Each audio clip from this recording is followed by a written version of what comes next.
I see you there, looking for a new MMO to play. I know the feeling, I know the itch, and I know it all too well. I'm an MMO lover myself, and I've spent the last 20 years playing every good MMO I could get my hands on. I've seen the good, the bad, and I've seen the good turn into the bad. In this video, I'm going to do my best to give you all the information you need in order to decide if Final Fantasy XIV is the right MMO for you. Final Fantasy has gained a lot of positive attention as of late. Does it live up to the hype? I'm going to tell you what it does well and what it doesn't, so let's get into it. In this video, we'll talk about the following topics that can make or break the MMO experience for any player. Solo content, group content, PvP, combat, character customization, population health, and monetization. First, let's talk about the solo content. Are you able to solo your way through the game without a group of friends or without being in a guild? Is the solo content fun? Is it exciting? This is a massive topic for this game. First, yes, you can play the game solo to your heart's content, but there are definitely some caveats. Portions of the game's main story will require you to queue up with other players, as dungeons, trials, and raids are part of the main story quest. Fortunately, this is a seamless and automated process that ends up pairing you with the single nicest community I've ever played with. Final Fantasy XIV actively bans toxic players, and as a result, it has cultivated the most kind and welcoming community of any MMO I've ever played. The main story quest that travels through the entirety of this game is one massive, epic RPG journey. And let me just bold and underline the word epic for you there. As MMOs go, the storytelling in Final Fantasy XIV is second to none. Let me explain why. Square Enix has gone through great lengths to write an incredibly deep and complex story, but they didn't just write it, they delivered it. They have managed to tie the dungeons and trials of the game seamlessly into the story with brilliantly voice-acted cutscenes that have left me on the edge of my seat, cheering, screaming, or laughing. These cutscenes deliver the climax of the moment so much better than a talking NPC can. Other MMOs need to take note. This is how you deliver a story in an MMO. A lot of you are the type of player to skip through the quest dialogue without reading it. And let's be honest, most of us have been that player in one MMO or another. That's largely because in a lot of MMOs, the quest dialogue was very low effort and not interesting enough to be worth reading. So for many players, this is the hardest habit to break while playing Final Fantasy XIV. I very much recommend you slow down, enjoy the story, and soak up the dialogue both in the quests and in the voice-acted cutscenes. The finish line will always be there, and the sooner you get there, the sooner you're waiting on the next expansion. But if you take the time to watch the cutscenes and read the quests, you'll end up screaming, "Oh my god," as an epic and unexpected event unfolds in the cinematic cutscene that ends up playing before you. I can say this as someone having experienced these moments dozens of times throughout my journey. Now, what if you're just not the type of person that cares about the stories and the lore? What if the community's praise wasn't enough to get you to slow down and enjoy the journey? That's okay, because with or without understanding the story, the group content, the stuff that makes this feel like an MMO, is absolutely amazing. So let's talk about that next. Group content. Group content is roughly broken into 3 categories. You have the 4-player dungeons, the 8-player trials and raids, and then the 24-player raids. The dungeons in Final Fantasy XIV are amazing, each completely different from the last, and that was the part that really impressed me the most. There are so many dungeons, and there is so much effort put into making each one feel nothing like the last. The dungeons typically have 3 boss fights within, and they get more complex and more interesting the farther along you get. The final boss being an epic conclusion to the dungeon and the quest that brought you there. And upon slaying that final boss, you are greeted with an epic cutscene that seamlessly closes that main story arc and begins the next. The 8-player content is my personal favorite. You spawn in standing directly in front of the boss you're about to face off with. These are not just boss fights, but an entire spectacle. The boss itself is epic, but it doesn't stop there. Each boss has its own incredible soundtrack. These bosses have multiple phases where not only does the boss change their appearance, but so does the entire stage. There are multiple difficulty levels you can choose from for this type of content, allowing you to take on a more difficult version of your favorite fights for more interesting prizes. On the flip side, if you're more of a casual player, you can take on the easier version and still get to see the show without some of the punishing mechanics. Personally, the hard content is my favorite content in the game. As an MMO player that loves challenging group content, this game delivers tons of it. What kind of drops can you get from these? Everything you'd hope for. Amazing gear, cosmetics, pets, and jaw-dropping mounts. Next, let's talk about the 24-man raids, which feel to me as though they are mostly for the story. I wouldn't describe them as difficult, but they are fun and definitely epic, and you can get some cool stuff within. They are really well built, have more incredible music, and elaborate staging. They work more like traditional old school raids you think of from MMOs of the past, traversing a dungeon with a large group of players, killing monsters and bosses along the way until you reach the end and find yourself face to face with the final boss. These are very much tied into the story of the game, and the cutscenes that precede and follow them are always captivating. Now for the PvP. Final Fantasy does have PvP, but I definitely wouldn't say it's the primary focus of the game. Whether you enjoy it or not will largely come down to whether or not you typically gravitate toward PvP in MMOs or not. So what type of PvP is there? Let's touch on each, starting with the newest edition, Crystal Conflict, which is a new 5v5 mode being added with Endwalker 6.1. Currently, it appears that this will function a lot like the push the cart maps on Overwatch,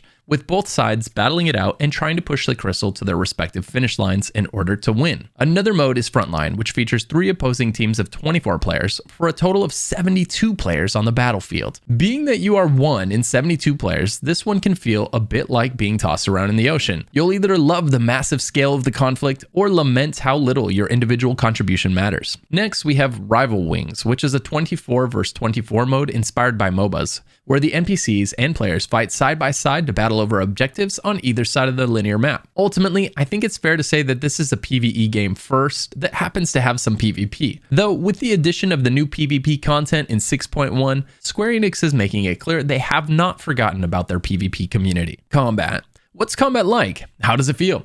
Final Fantasy XIV has what we call tab target combat. What does that mean? Well, when you select an enemy, your character will fire all abilities at that enemy regardless of where your screen is looking. The alternative MMO combat style being known as action combat, which would require your crosshair on your screen to be pointed at the enemy you intend to attack. There are 20 jobs in Final Fantasy XIV. Jobs are what any other MMO might call a class. Your job determines whether you're a tank, a healer, a DPS, a spellcaster, a lance wielder, sword and shield, or great axe. And yes, the game does run the holy trinity of tank, healer, and DPS, with dungeon groups composed of 1 tank, 1 healer, and 2 DPS. At low level, the combat is very basic. Select the enemy and use your ability, but this quickly expands as you level up. You will unlock more abilities, more passives, as well as class gauges. These class gauges act as a sort of minigame that you play as you fight, creating windows where you do huge damage, pop cooldowns, and fire off those big abilities. In its early levels, combat feels slow and simple. This serves to provide a great sense of progression, as that will quickly change as you unlock abilities, passives, job gauges, and off-global cooldown abilities, known as OGCDs. These are abilities you can press while waiting for your other abilities to come off of their global cooldown. All of this to say that while the combat might feel a little bit slow early on, I promise it won't feel that way when you're battling it out in a savage raid. Another thing I appreciated was that Square Enix does not hold back when it comes to ability and spell animations. When you cast a spell, you absolutely get a sense that you're doing something truly amazing, as they have done a fantastic job of making each spell epic to watch. As expected, the higher your level, the more epic the abilities look. This serves to help your abilities feel more impactful, and rightfully so. It also makes them really fun to use. Character customization. One of my favorite pastimes in any MMO is making my character look awesome. Every game has its own degree of cosmetic customization that it affords you. So how does Final Fantasy rank? Final Fantasy has a great character creation screen that allows you to choose from multiple races with tons of sliders that allow you to create a character unique to you. It's not groundbreaking, but it's solid, and I've got no complaints. Where the character customization really shines is once you get into the game. You will constantly be finding gear that looks better or worse than what you're currently wearing. When you find a cool cosmetic, such as a weapon cosmetic, you can save its appearance in your dresser and apply it to any weapon you put on thereafter. Final Fantasy XIV has no problem with your character looking as cool or even as ridiculous as you desire. It gives you a lot of freedom in deciding what you look like, and it provides a ton of avenues for you to go and earn the cosmetics in game. This is a very important topic, and we'll come back to it because a common saying in MMOs is fashion is the end game. Once you beat the dungeons and the raids, you farm the cosmetics so your character can look like a god's damned legend. A lot of other MMOs will sell all the best cosmetics in the cash shop, and then the entire endgame experience is a hollow husk of what it was meant to be. Fortunately, Final Fantasy is not guilty of this. You can see a really cool weapon, and then you can go farm that really cool weapon, thereby causing your character to look legendary. It's such an important thing in an MMO, and it's something so many MMOs have failed at. Speaking of cosmetics that are a huge part of MMO endgame, let's talk about mounts. One thing that always feels good in an MMO, is earning that epic mount you've wanted so badly. Final Fantasy has one of the strongest mount games of any MMO out today, with over 180 mounts players have been able to earn in-game. The scope and variety of these mounts that you can earn in-game is simply insane. Next, let's talk about the population health. All of this is well and fine, but none of it matters if the game's dead. How's the Final Fantasy population? Well, if you're here, you probably already know. There's only one word to describe it right now, and that is massive. If we look at this chart here, you can see that there are a lot of very familiar names. None of them are anywhere near Final Fantasy in terms of population size. It has double second place and triple or quadruple or more when compared to other well-known MMOs. You can argue that this chart isn't 100% accurate, but what you can't argue is the fact that Final Fantasy XIV has one of, if not the largest population of any MMO out today. It's huge. And if you watched this far, you're starting to see why. There's only one thing that could possibly derail this train now. It's a make or break topic for so many players and has ruined a lot of great MMOs. And that's the monetization. The story is amazing. The group content is amazing. The Final Fantasy player base is stronger than ever. So, did the devs abuse that love and nostalgia for a franchise that has been so important to so many? I've watched firsthand as other MMOs have done this to their franchise. I am so pleased to report that Final Fantasy XIV is perhaps the most consumer-friendly MMO I've played to date. The best cosmetics are earned in-game. The best gear is earned in-game. The best mounts, you guessed it, they're earned in-game. There are no classes or races sold separately as DLCs, and there are tons of all of these things to be earned in-game.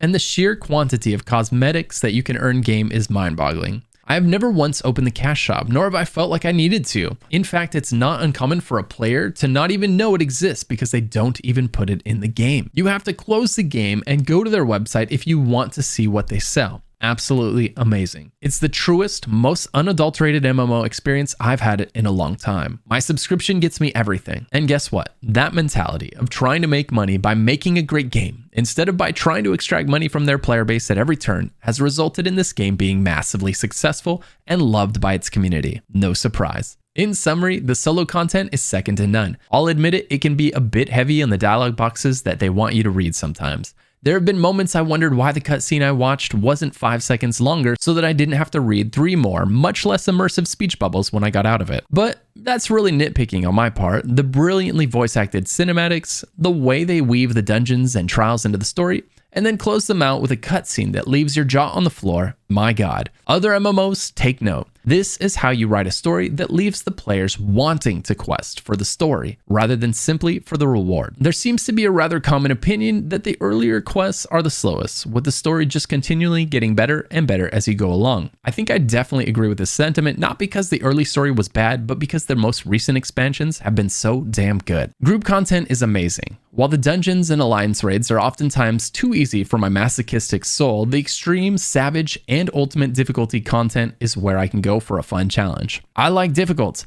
I like to die when I fail a mechanic. And the dungeons are, in my opinion, too forgiving in this regard. Fortunately for those of you who, like me, enjoy challenging content, Final Fantasy XIV has tons of it, and it happens to be my favorite content in the game, the 8-man trials and raids. The PvP is fine, but I haven't been blown away by it like I have the PvE. I've tended to default to PvE in MMOs that separate the PvP into a side minigame like Final Fantasy does, and so the PvP for Final Fantasy XIV hasn't grabbed hold of me yet, largely because there's so much amazing PvE content constantly whispering sweet nothings into my ear. The combat is great, and it really shines when you get out of your early levels and unlock your class gauge. Gameplay between classes feels genuinely different. Skill animations and limit breaks are so beautifully made. There is so much effort put into them that you can't help but feel amazing while firing off your abilities. You will constantly have that proud moment where you think to yourself, hell yeah, that was my ability that just did that. The game is not afraid to make you feel like a god. You're literally saving the world, and it makes sure you know it.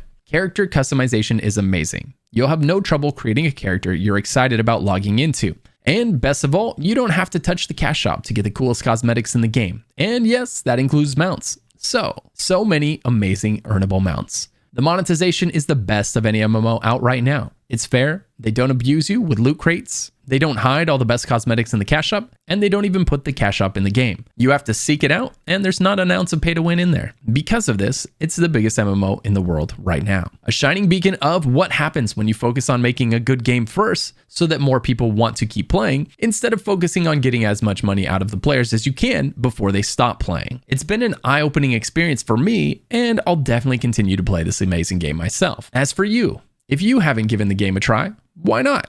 The first 60 levels are free. Just Google Final Fantasy XIV free trial or click the link in the description below. You won't regret giving it a chance because it costs you nothing. If you enjoyed this video, and if you're still here, you probably did, so please consider liking and subscribing so that Algorithm Senpai notices and loves me. Thank you so much for watching, and I hope to see you again soon. If you ever want to hang out with someone else who loves this game or ask me questions, swing by my Twitch stream over at twitch.tv/luckyghost. Link in the description below. Until then, I hope to see you in the next video.